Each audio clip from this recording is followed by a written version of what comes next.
Salut tout le monde, comment ça va? Je vais peut-être encore tweeter vite fait, mais je voulais lancer rapidement parce que c'est l'heure. Dans 7 jours et très précisément 5 secondes, on lance Super Powers. 7 jours. Très exactement. Ok, alors vous me laissez juste 2 secondes tweeter et j'arrive.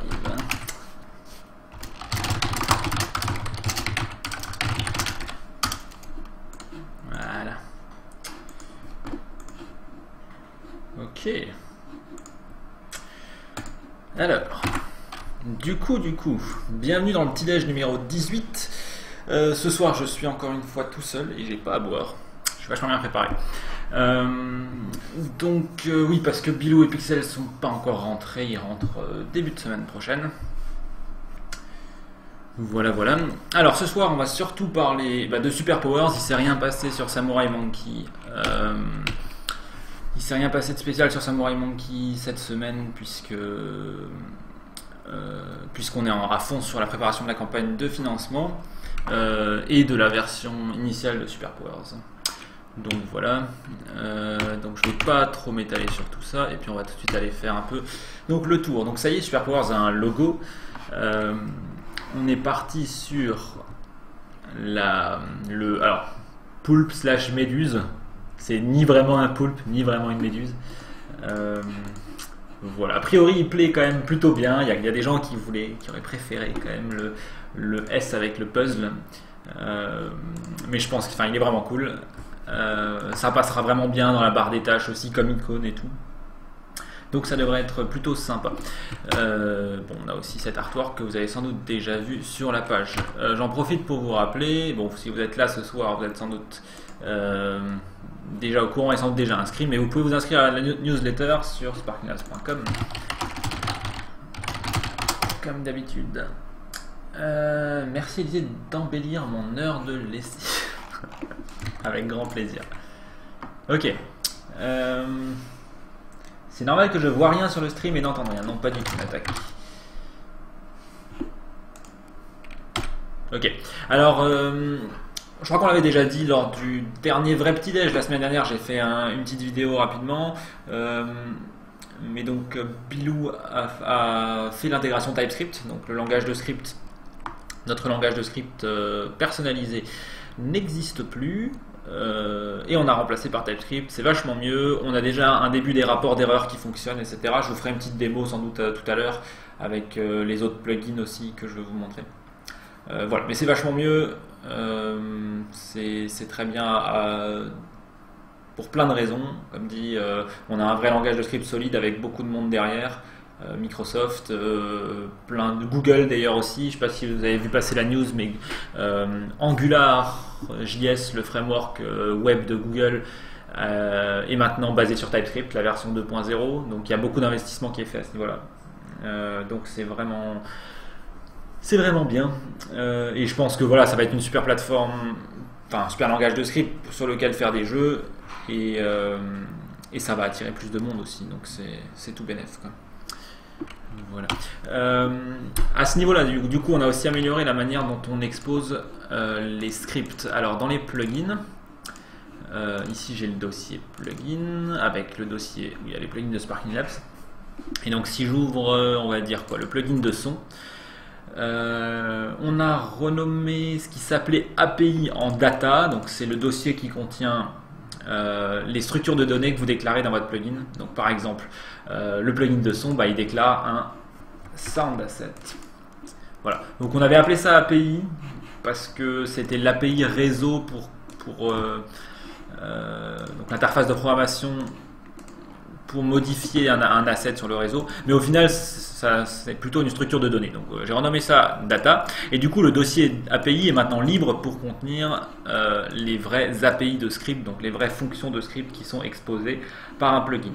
Et du coup, au lieu de les mettre directement dans le fichier, de taper plein de code TypeScript, là je l'ai fait parce que c'est extrêmement court, mais quand vous avez un gros morceau de code TypeScript que vous voulez exposer dans un plugin, par exemple l'API pour jouer des sons, et vous pouvez utiliser, vous pouvez inclure directement un fichier Donc exemple, sound instance ici. J'ai le code ici, donc vu que c'est un fichier TypeScript dans votre éditeur que vous utilisez pour faire vos plugins, vous pourrez avoir la coloration syntaxique TypeScript bien comme il faut, et puis vous pouvez l'inclure. Et alors on utilise, pour ceux à qui ça parle, on utilise Browserify FS pour, au moment donné où on prépare le plugin, au moment donné où on le compile, pour remplacer cet appel de fonction qui est censé lire le fichier par le contenu du fichier. Et du coup, dans la version finale du fichier, après compilation, ça insère automatiquement le code de votre plugin. Voilà. Mais vous n'avez pas besoin de bidouiller avec tout ça. C'est fait automatiquement. Voilà, c'est plutôt cool. Donc ça veut dire que maintenant, là, pour faire des plugins, c'est vraiment assez agréable, quoi. On peut avoir plusieurs éditeurs par plugin. Je ne sais pas si on a un exemple. Oui, on avait fusionné le plugin de scène, non, le plugin de map et le plugin de tileset qui sont de toute façon liés, mais on avait été obligé d'en faire deux à l'époque. Maintenant, c'en est plus qu'un seul. Il y a un seul plugin, mais il y a deux éditeurs dedans. Et puis tout est bien organisé, c'est clean, c'est automatisé comme il faut et tout. Voilà, donc ça c'est plutôt cool. Alors en parlant de plugins, on a deux nouveaux plugins. Alors tout d'abord le plugin de collision 2D qui est très jeune, hein. Bilou y a passé une ou deux journées là cette semaine, mais c'est déjà bien cool puisque ça fournit la base pour faire des collisions avec des boîtes alignées sur les axes. Donc pas des boîtes que vous pouvez tourner, juste comme un jeu de plateforme 2D standard, quoi. Pensez Mario, ben voilà, vous allez avoir des fonctions qui vont vous permettre de faire des collisions. Alors j'ai peut-être un petit exemple rapide. Bon, c'est pas grand chose, hein, mais j'ai fait ça l'autre soir. On aura des exemples un peu plus étoffés prochainement. Le truc c'est que attends, voir, j'ai déjà un serveur qui tourne. Ah oui, bah oui, j'ai déjà le site en local de SuperPower qui tourne sur le port 80. Voilà. Donc, ça y est, voilà, j'ai un petit test de collision là. Donc comment est-ce que ça marche? Là j'ai pris un petit sprite, un autre sprite, d'accord, donc j'ai une caisse et une vache, mon personnage, mon obstacle. J'ai fait une petite scène dans laquelle j'ai mis quelques objets, mon personnage, sur lequel j'ai mis un comportement scripté, quelques caisses sur lesquelles j'ai aussi mis pour l'instant un comportement scripté. Et donc la classe de comportement de mon personnage, à l'initialisation, elle crée donc un corps physique 2D de collision, et on peut spécifier la taille. Donc pour l'instant, je lui ai dit pour cet exemple-là, je lui ai dit de faire 1 par 1. Et ensuite, dans la boucle de mise à jour 60 fois par seconde, je lui dis avec qui faire des collisions. Ensuite, je chope la vélocité actuelle. Selon les touches qu'on appuie, je modifie la vélocité et puis je la réapplique. Voilà, c'est aussi simple que ça. Et donc sur les caisses, à la création des caisses, je leur crée un corps physique statique, donc qu'on ne peut pas déplacer. Du coup, comme ça, les caisses, elles peuvent pas être, elles peuvent pas se déplacer. Elles sont juste fixes et des obstacles, quoi. Voilà. Donc il faut bien comprendre que ça c'est pas un moteur physique complet du tout. Ça gère simplement une gravité, une vélocité et des collisions très simples.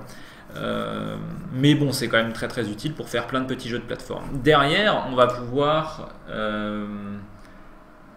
pouvoir exposer très prochainement des librairies physiques comme P2.js, Box2D ou ce genre de trucs. Et là, on pourra faire de la vraie physique. Mais en gros, quand on a un vrai moteur physique, c'est assez difficile de faire un jeu de plateforme. Et en gros, c'est pas vraiment le même besoin, quoi. Donc il y a une bonne raison pour laquelle on fait pour l'instant un plugin très simple qui fait pas grand chose, parce que c'est vraiment bien pour faire des jeux de plateforme. Et même plus tard, quand on aura un moteur physique complet dans un autre plugin, parfois ça aura quand même du sens de choisir d'utiliser le plugin de collision très simple, quoi. Voilà. Donc du coup, si je lance ce petit projet, vous pouvez voir que j'ai ma vache que je peux déplacer et voilà, je peux pas passer à travers les autres cubes. En gros, quoi, hein. C'est très simple, mais c'est pratique, ça évite d'avoir à coder ça soi-même. C'est un bon début. Alors je crois, et malheureusement j'ai pas eu le temps encore de regarder, mais je crois que Bilou, en tout cas je sais qu'il est en train de bosser sur le fait de rajouter un nouveau composant qui permettrait de configurer directement les corps de collision, les boîtes de collision on va dire plutôt, directement dans l'éditeur de scène. Comme ça vous n'aurez plus besoin de taper la taille dans votre script, vous pourrez les configurer directement ici en rajoutant juste un composant de type boîte de collision, quoi. Voilà, donc ça vient bientôt. Tiens, pourquoi j'ai deux caméras? J'ai un composant caméra sur ma caisse. C'était un accident. Ok. Voilà, je voulais juste une caméra orthographique, c'est très bien comme ça. Alors d'ailleurs, on voit aussi que donc Bilou a rajouté la possibilité d'écraser, enfin de fermer les composants, quoi. Donc si vous avez beaucoup de composants dans l'éditeur de scène, bon, comme dit, l'interface c'est pas du tout skinné encore, donc c'est moche, mais c'est pratique pour cacher les propriétés des composants. Si vous en avez plein, ça fonctionnera mieux. D'ailleurs, si vous avez une petite fenêtre, je crois qu'il a aussi mis en place, voilà, la barre de scrolling qu'on n'avait pas encore non plus. Alors du coup, j'ai vu quelques questions. Le plugin de collision arrive à reconnaître la forme du tile ou c'est genre on crée un collider avec une forme prédéfinie? C'est des formes prédéfinies, quoi. Donc, et c'est vraiment que des carrés, enfin des rectangles, c'est l'idée. Après, derrière, Bilou il a parlé de rajouter la possibilité de mettre des collisions directement sur une map. Donc vous avez une map, vous rajoutez juste un composant dessus et du coup votre personnage il rentrerait correctement en collision aussi avec les bords de la map, quoi.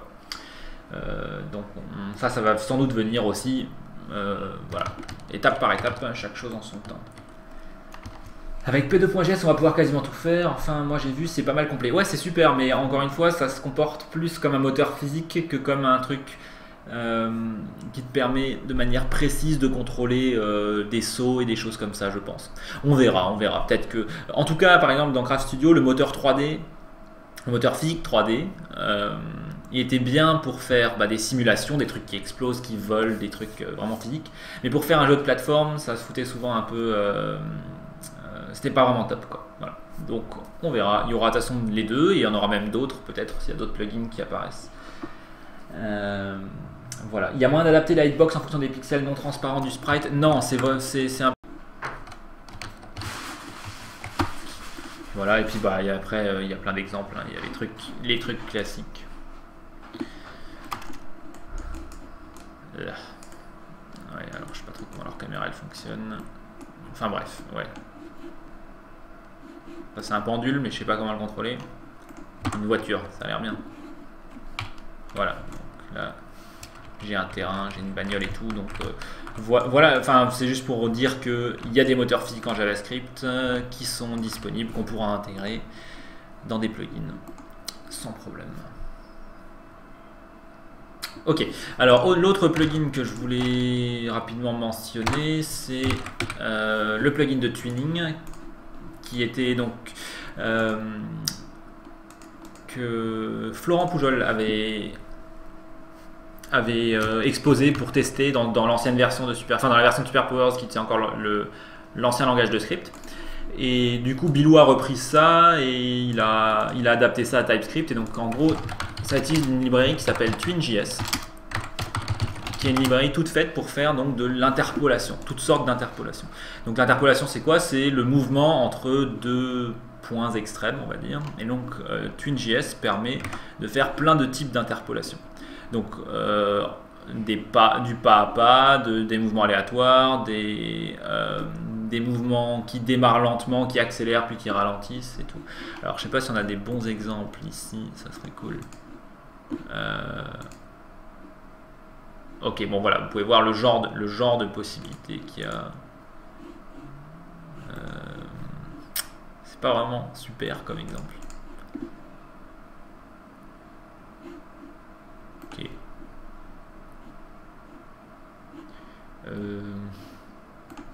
Je sais pas, généralement il y a toujours... Ouais, bon voilà, enfin, en gros ça supporte plein de courbes d'interpolation différentes, d'accord.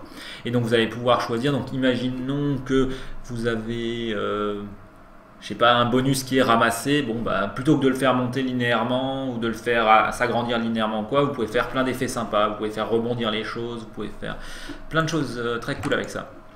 Voilà. Et donc souvent, nous, c'était le genre de petites fonctions qu'on recodait à chaque fois qu'on faisait un jeu Craft Studio par exemple. Là du coup c'est déjà tout en place, donc du coup vous pouvez facilement l'utiliser. Bon, si j'avais eu le temps j'aurais préparé un exemple, mais donc voilà à quoi ressemble donc l'interface. Donc on expose TwinJS tel qu'il est, Attendez voir. Voilà, ici. Donc ça, c'est en gros, c'est TwinJS, c'est une librairie JavaScript. Donc on l'expose tel quel. Et vous pouvez l'utiliser pour faire des calculs d'interpolation. Et après, on expose aussi un composant de tuning que vous pouvez mettre sur des acteurs et qui va permettre de contrôler leur position directement. Bon, je suis vraiment désolé. J'aurais vraiment dû faire une petite démo. Mais bon, j'ai préparé les choses un peu à la va-vite parce que j'ai beaucoup bossé sur les histoires de campagne de financement. Donc je vous ferai une démo une autre fois quand Bio sera là. C'est lui qui a déjà du code et tout, mais faites-moi confiance, c'est méga cool. Voilà. J'ai vu que Florent avait intégré That Guy dans Superpowers. Oui, tiens, d'ailleurs, ça, je peux aussi vous montrer rapidement. Donc vu que Florent est actuellement l'unique personne hors de Sparkling Labs à avoir accès à Superpowers. Donc là vous pouvez voir, il a exposé, donc il a fait un plugin, si j'ai bien compris, hein, moi j'ai que vu ça, mais s'il est là d'ailleurs il peut me corriger. Il a fait un plugin qui en fait expose des fonctions de script qui permettent de créer donc des interfaces dans vos jeux, quoi. Et donc ça utilise une librairie qui s'appelle dat.gui, voilà, qui permet de faire des interfaces très simples. Ça permet pas forcément de faire 15 000 trucs, mais disons que des contrôles rapides, voilà, pour tester les trucs dans des jeux et tout, c'est plutôt cool, quoi. Voilà. On peut faire des boutons, des cases à cocher, des sliders, des zones de texte et tout. Donc c'est vraiment bien. Donc voilà encore un petit exemple de la modularité, de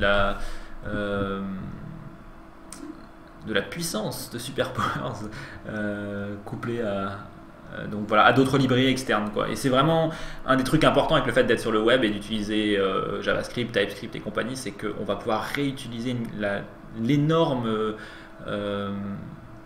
quantité de choses qui existent dans l'écosystème JavaScript, quoi. Donc c'est vraiment top. C'est vraiment top même. Ok. Donc comme je le disais, j'ai passé beaucoup de temps sur la campagne de financement. Trouver en fait une solution technique surtout pour pouvoir gérer les dons, les souscriptions, etc. Donc j'ai commencé par passer beaucoup de temps à évaluer donc qu'est-ce qu'on voulait intégrer. J'avais commencé donc l'intégration avec Stripe, Stripe étant sympa, c'est donc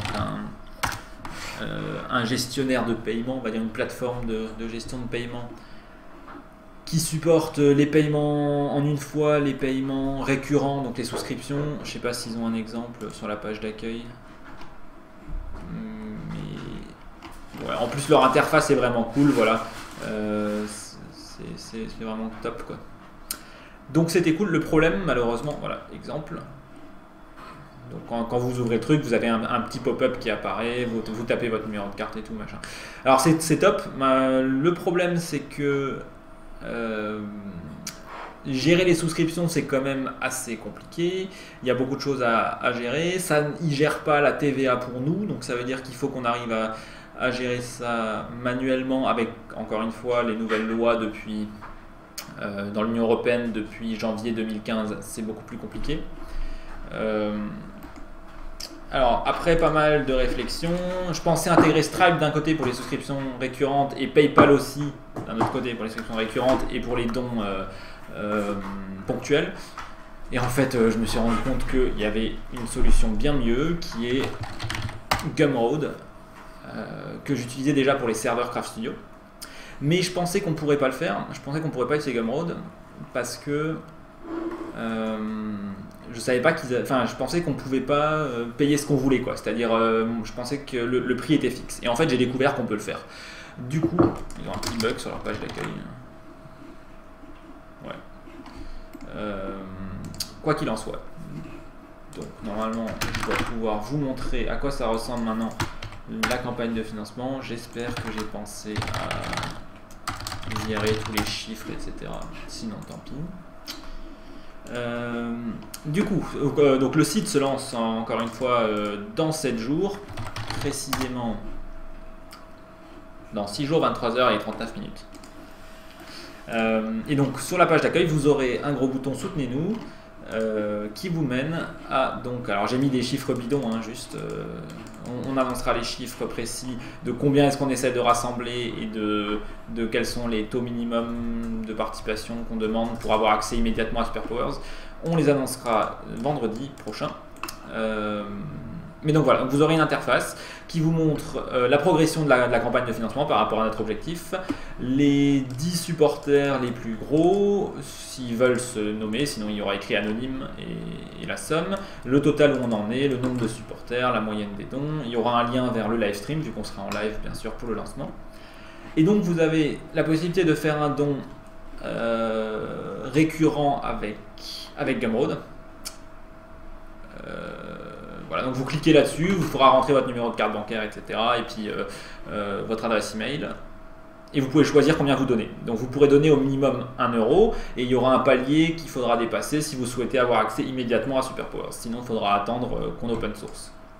Donc selon si vous avez les moyens ou pas, combien vous voulez donner, vous pourrez soit juste faire un petit don, soit faire un peu plus, etc. Et donc vous avez l'alternative qui est d'utiliser PayPal. Et dans ce cas-là, donc là encore une fois les chiffres sont bidons, mais vous aurez donc il faut donner au moins 500 € pour avoir l'accès anticipé à Superpowers. Donc non, ce ne sera pas le cas, ça sera moins, je vous rassure. Voilà. Donc vous pouvez faire un don, ça c'est un don ponctuel avec PayPal, donc ça prélèvera qu'une fois. Je sais qu'il y a plein de gens pour qui c'est plus simple. Nous on préfère clairement un don mensuel parce que c'est plus pérenne, mais bon, vous faites ce que vous voulez. Et si vous voulez pas ou vous pouvez pas donner, vous faites aussi ce que vous voulez, bien sûr.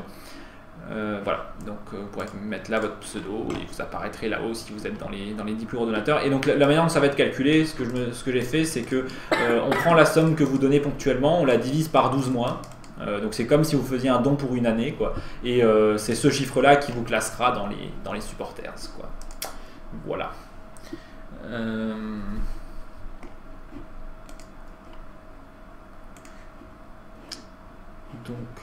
Donc voilà, donc bon, ça paraît pas grand chose, mais j'ai passé tellement de temps à mettre tout ça en place. Là j'ai en plus attaqué la traduction aujourd'hui en français, vu que j'ai fait en anglais. J'ai pas encore fini, donc là il y a un peu un rappel de nos objectifs, de où est-ce qu'on en est et où est-ce qu'on va. Il y a quelques questions rapides sur Superpowers, donc fonctionne sous Mac, Windows et Linux. Où est-ce qu'on peut distribuer les jeux faits avec Superpowers? On peut les distribuer sur Itch.io, sur Steam, sur Android et sur iOS, sur Congregate, sur Newgrounds, sur Firefox OS et encore d'autres endroits. Et bien sûr, vous ne nous devez rien. Si vous faites des jeux et que vous voulez les vendre, c'est à vous ce que vous faites avec Superpowers. Donc, il n'y a pas de royalties, c'est pas l'Unreal Engine 4. Voilà. Et si on veut faire récurrent par PayPal, malheureusement c'est techniquement pas possible. Enfin, je veux dire, PayPal fournit un système de souscription récurrent, mais c'est beaucoup plus compliqué à intégrer. Encore une fois, en partie par rapport aux histoires de TVA. Donc voilà, bah, c'est pas grave. Faites un petit don avec PayPal si vous pouvez pas, enfin je sais pas quoi, et puis vous pourrez en refaire un plus tard au pire si vous le souhaitez. On parle beaucoup d'argent ces derniers temps. J'espère que personne se sent exclu ou quoi. Si vous êtes toujours les bienvenus, si vous ne pouvez pas ou vous voulez pas donner. Là maintenant c'est un peu on va dire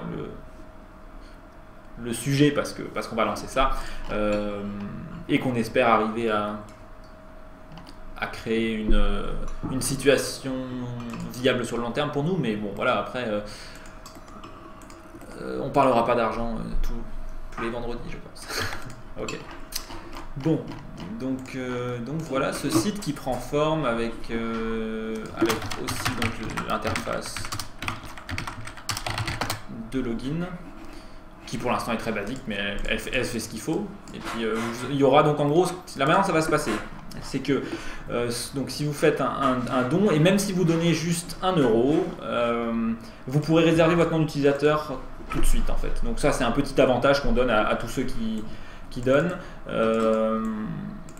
Voilà, donc en gros, si vous faites un don, vous recevrez un email dans lequel il y aura un lien, quoi. Vous cliquez dessus, ça vous permettra de créer déjà votre compte. Si vous avez dépassé le seuil minimum de dons, alors en plus vous aurez accès aux versions de développement de Superpowers, sinon vous aurez juste déjà votre compte pour plus tard. Voilà, ok. Je réfléchis s'il y avait autre chose que je voulais dire par rapport à ça, mais je crois que c'est tout. Voilà, enfin bon, en tout cas, je suis soulagé qu'on ait trouvé une bonne solution technique pour tout ça. C'est bientôt bon l'intégration, c'est bientôt fini, et honnêtement, c'était méga chiant, vous n'avez pas idée. J'ai tellement hâte de retourner et de bosser sur des trucs utiles pour Superpowers réellement. Et bon, on y vient. Du coup, ouais, alors on parlait de faire un petit jeu d'intro éventuellement, si on a le temps, sachant que il nous reste plus qu'une semaine et qu'il y a encore d'autres choses à régler pour le lancement, sinon on le fera un peu après le lancement. Mais on voulait faire un espèce de limite presque pas un jeu, mais un espèce de petit musée interactif, on va dire, ou une mini-aventure interactive qui vous permettrait de découvrir les différents aspects de Superpowers de manière interactive sur la page. On se dit que c'est sympa d'utiliser cet aspect-là de Superpowers directement, quoi, plutôt que d'avoir... Bon, là on a des images, on a des gifs, et vous pouvez aller voir les jeux.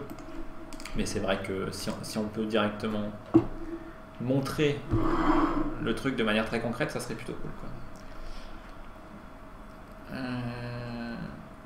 Alors, si cette image veut bien s'ouvrir, mais on dirait qu'elle a du mal, alors je vais l'ouvrir directement. Voilà, donc ça c'était juste quelques recherches que Pixel il avait fait pour montrer les différents aspects de Superpowers. Donc voilà, toutes les plateformes, Mac, Windows, Linux, Android, iOS. Et donc avec un petit personnage qui est toujours émerveillé ou qui découvre, etc. quoi. Donc on peut bosser ensemble, là, à plusieurs en train de peindre et de construire un robot, de la 2D et de la 3D, le titan HTML5, voilà, qui est au cœur de Superpowers, le côté constructible, assemblable, des plugins et extensibles, quoi, voilà, le futur magasin d'assets qu'on aimerait intégrer. Et puis le futur tutoriel interactif. Voilà, donc l'idée, ça serait que ces trucs-là, on ait un petit personnage qu'on puisse peut-être balader à travers plusieurs environnements, assez simples, mais qui nous montre ces différents aspects, quoi. Encore une fois, pas convaincu qu'on y arrivera à faire ça pour la semaine prochaine, mais on rajoutera ça sur le site dans les temps qui viennent, quoi. Voilà. Une question avant de dev le site, tu avais fait une maquette. Oui, enfin alors attends voir. En gros j'ai fait un mélange j'ai commencé à faire une maquette. Bah, je l'avais montré d'ailleurs je crois. Je sais pas si je l'ai encore.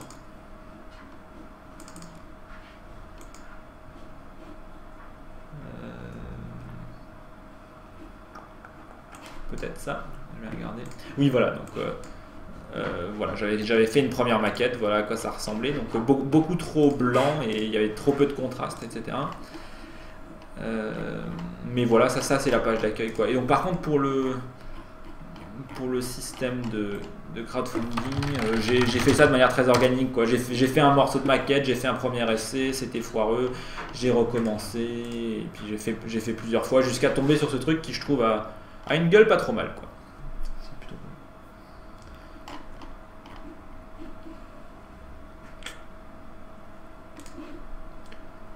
Ok. Donc le jeu d'intro, voilà, ça à voir, mais ça serait cool. On a des chats qui font des bêtises. Il y aura une vidéo trailer, non, pas pour ce lancement-là. Encore une fois, vu que on est très tôt dans le développement de Superpowers, si on faisait une vidéo qui montrait trop Superpowers comme il est actuellement, elle serait très vite dépassée, quoi. Donc on pense que ça vaut pas trop la peine. On pourra faire enfin on en fera une pour le vrai lancement, c'est-à-dire dans quelques mois quand on open sourcera le truc, on fera une bonne vidéo de présentation.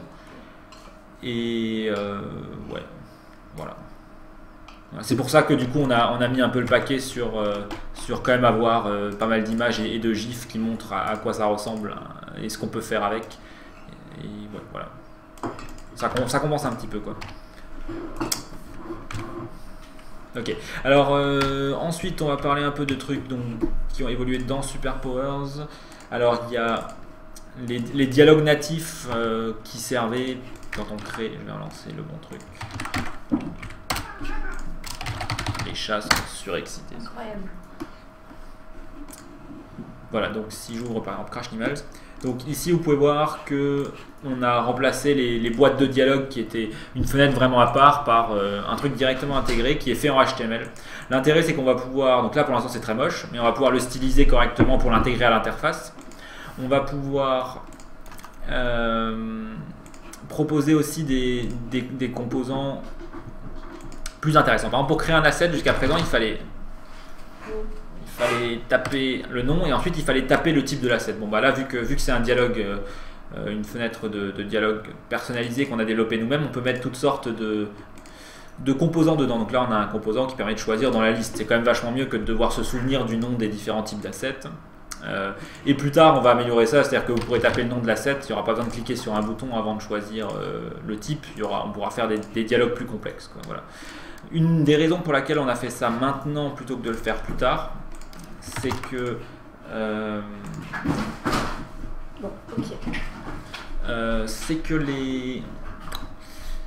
dans notre WebKit on avait quelques soucis avec les dialogues natifs, quoi. C'est-à-dire que il y avait des trucs qui débordaient, ça foutait la merde. Donc là au moins vous pourrez vous en servir correctement.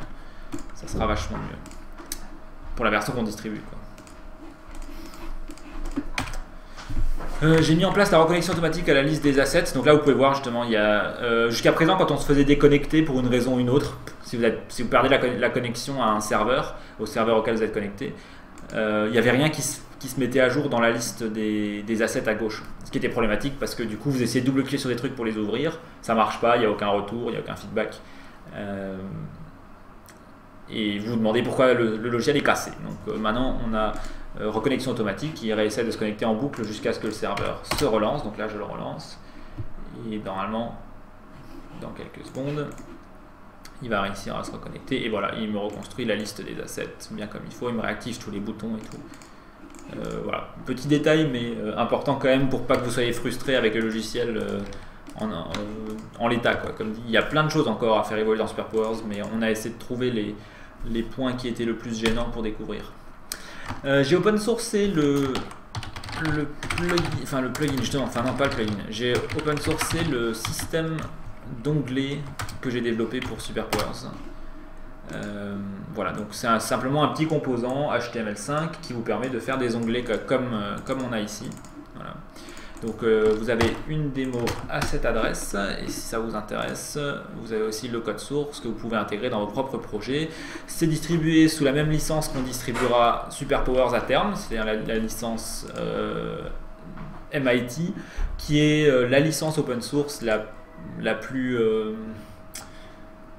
permissive, ou une des plus permissives en tout cas, quoi. En gros, vous pouvez faire ce que vous voulez avec le code tant que vous gardez la notice de licence, quoi, qui rappelle qui est-ce qui a fait le produit à l'origine, enfin le produit, le projet à l'origine, et voilà, et vous pouvez modifier, vous pouvez sortir des nouvelles versions, etc. etc. Voilà, j'espère que ce sera utile à certains, et je sais plus qui m'avait demandé sur Twitter de le faire. C'est quelqu'un qui m'avait demandé, du coup bah, j'en ai profité pour le faire, de toute façon c'était prévu depuis un bout de temps. Voilà. Et pour rappel, il y a toujours autant la TreeView aussi qui est disponible, qui est un composant qui est particulièrement chiant à développer. Donc si vous faites des applications HTML5, vous avez besoin d'arbres que vous pouvez reparenter et gérer et écraser et faire plein de trucs cool avec. Ça vous économisera beaucoup de temps si vous voulez réutiliser celle-là et si vous voulez contribuer des améliorations aussi, bien sûr. C'est toujours apprécié. Voilà, je vous mets aussi le lien dans le chat. J'essaierai de penser à les mettre dans la description sur YouTube aussi. Ok, bon voilà, donc ça c'était ce détail-là. Et j'ai fait donc beaucoup de boulot sur le lanceur de SuperPowers. Vous l'avez vu juste avant. Donc on a, alors ça va encore changer un petit peu, mais donc là on a la page d'accueil. Le serveur se lance automatiquement. Donc pour ceux qui auront accès la semaine prochaine à la version anticipée de SuperPowers, vous aurez ça. Et donc vous double-cliquez sur un truc, le serveur se lance automatiquement. Vous n'avez rien besoin de faire. Vous pouvez désactiver le lancement automatique si ça vous plaît pas, mais bon, c'est plutôt cool. Et vous avez une liste de serveurs. Vous pouvez enregistrer un nouveau serveur. En théorie, le bouton est cassé. Bon. Ok, bon, il faudra que je le répare. Il y a eu, ouais, bon, ça va être à cause des dialogues natifs qu'on a changé. On n'a pas dû tester correctement. Ouais, on va réparer ça. Mais bon, voilà, vous pouvez rajouter des nouveaux serveurs, changer les adresses et ouvrir un serveur en double cliquant dessus, quoi. Voilà. Et donc il faut encore que je fasse ça. Ça fait partie des trucs qui restent à faire pour la fin de semaine. Il faut surtout que, je crois, j'expose le réglage histoire que vous puissiez décider d'où votre dossier de projet sera sauvegardé. Parce que ce que j'aimerais absolument éviter de faire, c'est de faire ce que j'avais fait dans Craft Studio, c'est que le dossier de projet, il était contenu dans le dossier de Craft Studio. Ce qui fait que chaque fois qu'on met à jour, il faut penser à sortir son dossier de projet, mettre à jour et remettre le dossier de projet dedans. Dans Craft Studio, c'est automatique, mais c'est un peu dangereux, quoi, de faire ces manipulations-là. Donc je préférerais en fait que vous puissiez régler l'endroit où vous voulez sauvegarder vos projets, et ce sera à l'extérieur du dossier de SuperPowers. Comme ça, il n'y aura pas besoin de faire des manipulations bizarres à chaque fois, quoi. Peut-être aussi vous permettre de régler le port sur lequel vous faites tourner SuperPowers, parce qu'il y a des gens qui ne pourront pas le faire tourner sur le port 80 pour une raison ou une autre. Voilà, bon, quelques détails comme ça. Donc à terme, je disais, je pense que je vais changer la page d'accueil, parce qu'elle sert un peu à rien là. Donc il y aura peut-être un splash screen très rapide qui affiche ça, et après vous aurez tout de suite la liste des serveurs. Et à quoi je pensais? Ouais, bon, je me souviens plus, j'ai dû prendre des notes, mais en gros, il y aurait la liste des serveurs et le serveur qui serait sur un onglet. Après, ah oui, voilà, et après, du coup, il y aurait l'onglet communauté où vous aurez sans doute le chat global de la communauté qui sera directement là, quoi. Donc, comme ça, vous lancez SuperPowers et vous aurez tout de suite un endroit auquel tout le monde est connecté par défaut, où vous pouvez aller discuter avec les gens. Et ça, ce sera plutôt sympa pour découvrir la communauté, rencontrer les gens. Ce sera différent du Community Hub de Craft Studio où finalement il fallait choisir de s'y connecter en fait. Et ça vous bloquait la fenêtre en fait pour vraiment pour voir ce que les gens étaient en train de dire et tout. Donc ce que je me dis, ce qu'on s'est dit en fait, c'est que si le chat est là de base, qu'il est dans la fenêtre d'accueil que vous laissez tourner pour gérer votre serveur, ça sera quand même vachement mieux parce que comme ça vous pourrez avoir votre chat dans un coin, continuer à bosser sur vos projets et vous pouvez juste passer d'une fenêtre à l'autre en 2 secondes, vous n'avez pas besoin de cliquer sur 3 trucs pour accéder au chat et tout. Ça devrait être plutôt cool. Voilà. Ok. Oui, donc le lanceur, qu'est-ce que j'ai fait d'autre? Il sauvegarde la liste des projets, il la maintient. Si vous fermez, vous relancez, bien sûr, c'est sauvegardé. Et donc, l'idée, c'est que quelqu'un qui découvre SuperPowers, qui ne l'a pas encore téléchargé, qui n'a rien installé ni rien, vous aurez juste à lui donner votre adresse IP. Et à peut-être vous assurer que votre routeur il accepte les connexions depuis l'extérieur et il pourra aller se connecter via son navigateur web à votre projet et faire des trucs avec vous, quoi. Et ensuite, s'il a envie de pas avoir les onglets de Chrome et d'avoir une interface un peu mieux, il peut alors télécharger SuperPowers et ajouter votre serveur dans son lanceur à lui, et du coup il accédera à votre serveur via l'interface vraiment de SuperPowers, quoi. Mais comme dit, je peux faire exactement la même chose en tapant mon adresse IP locale et accéder aux mêmes choses, quoi, dans le navigateur et dans SuperPowers. Voilà.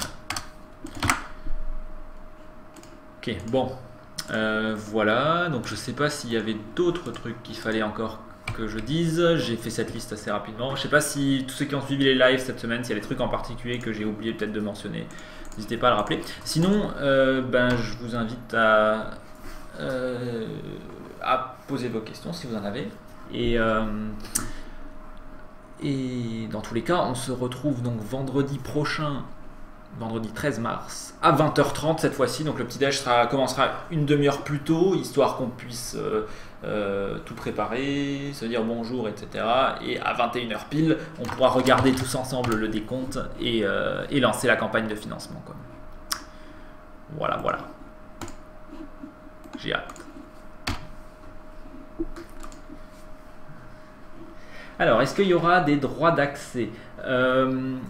Alors, ouais, bonne question. Il faut qu'on règle encore cette question de manière au moins basique avant vendredi prochain. C'est dans notre Trello.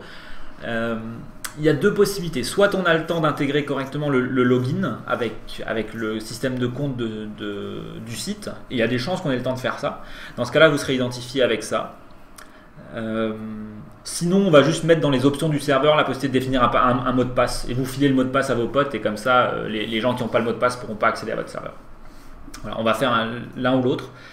Et voilà, ce sera très simple pour l'instant, ce sera juste accès ou pas accès au serveur, quoi. Et plus tard, il y aura des droits plus complexes pour dire qui a le droit de créer des projets, qui a le droit d'éditer ci ou ça et tout. Mais voilà, pour la première version publique, ça sera très basique.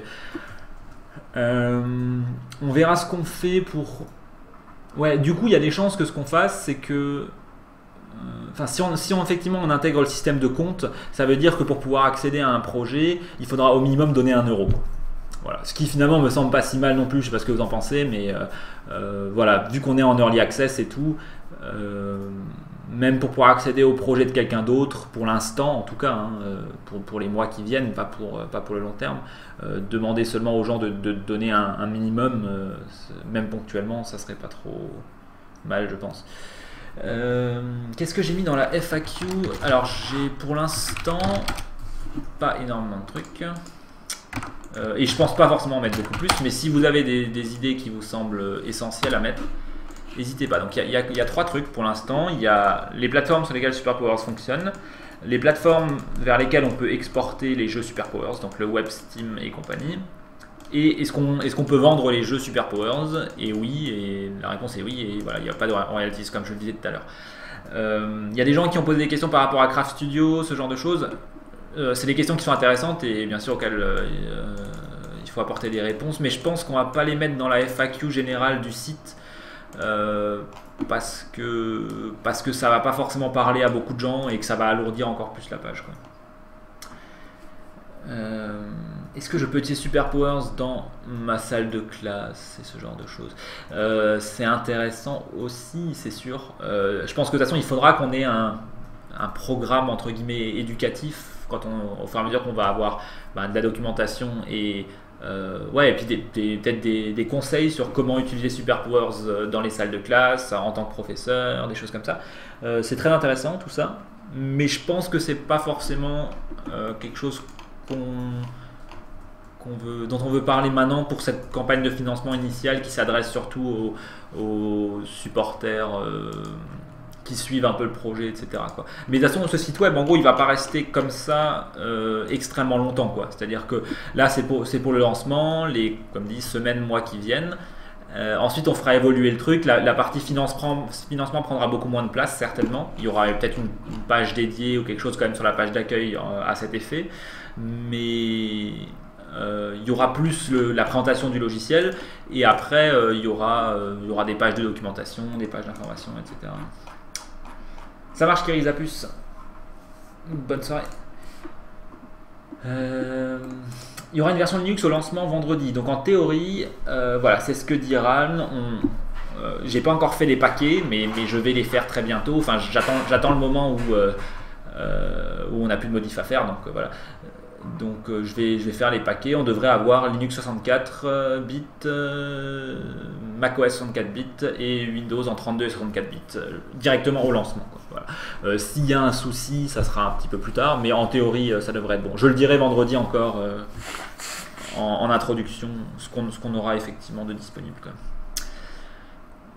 Sorti un vendredi serait, je sens le crash du stream et les serveurs en feu. Ouais, ben on verra.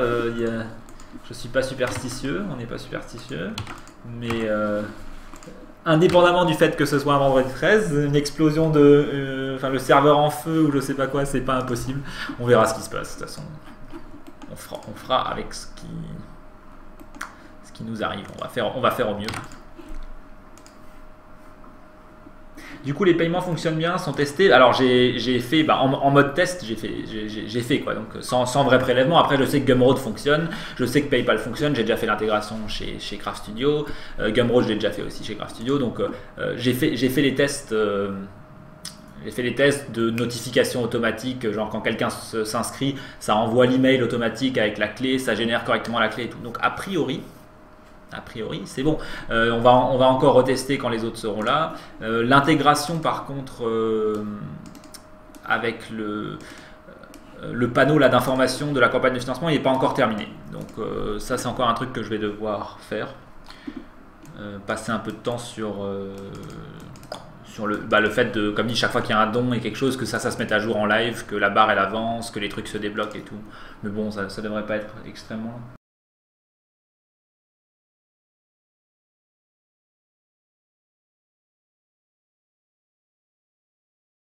Et si vous avez accès en tant que supporter, vous aurez des mises à jour régulièrement, quoi. Il y a des chances qu'on fasse un truc du style mise à jour hebdomadaire, peut-être même plus longtemps. Si c'est bien automatisé, on peut le faire très souvent, quoi.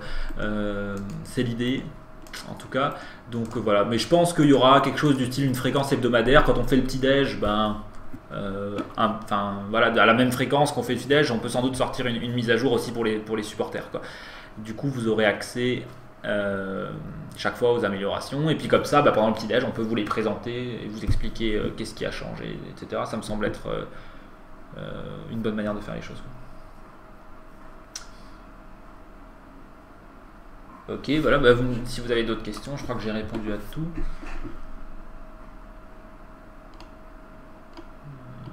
Je regarde encore si j'ai raté des trucs plus haut.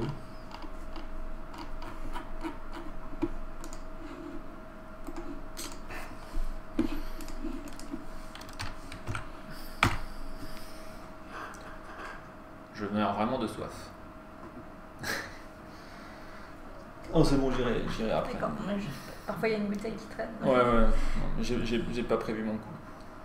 Ok, bon, écoute, a priori, il n'y a plus d'autres questions. Est-ce que tu avais une question, Rosée? Non. C'est bien. Ok. Quand le petit-déj sort en ligne parce que certains l'ont raté. Ouais, je le mets en ligne juste après. Ok, bon, écoutez, si on a fait le tour, c'est cool. On va faire un petit-déj un peu plus court pour une fois. Ça fait que 50 minutes qu'on est en live. Ok. Bon, et voilà. Ok, je vous souhaite à tous une bonne soirée. Notez bien sur votre calendrier vendredi prochain, 20h30, pas 21h. Donc pour le lancement. Et on sera de nouveau tous les trois. Et puis voilà. Très bon week-end à tous et à bientôt. Ciao.